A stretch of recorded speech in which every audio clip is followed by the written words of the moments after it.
మరో వైపున బండి సంజయ్ కొడుకుని మేము అరెస్ట్ చేసాము అని చెప్పేసి పోలీసులు చెప్పుకుంటున్నారు. ఎక్కడ అరెస్ట్ చేశారో చర్లపల్లి అని చెప్తా ఉన్నారు.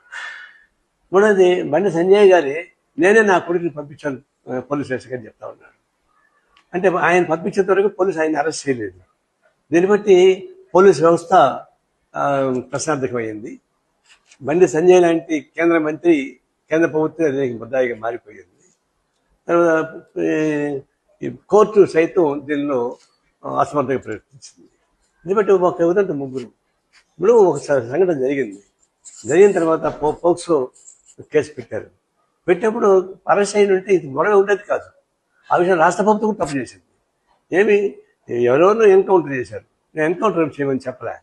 కానీ బండి సంజయ్ కొడుకుని అరెస్ట్ చేయడానికి పోలీసు చేత కాలేదా?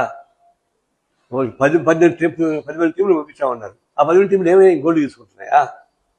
ఇదంతా లాలూచి కుస్తీ కదా ఇదంతా.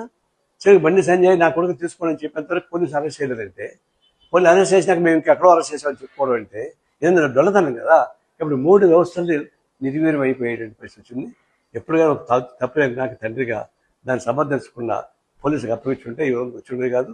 ఈ విషయంలో మాత్రం కేంద్ర ప్రభుత్వం ముద్దాయింది, రాష్ట్ర ప్రభుత్వం ముద్దాయింది, పోలీసు వ్యవస్థ ముద్దాయింది, న్యాయ వ్యవస్థ ముద్దాయింది. అది విచారకరం. ఈ వెంటనే తగిన చర్యలు తీసుకుని చెప్తాం.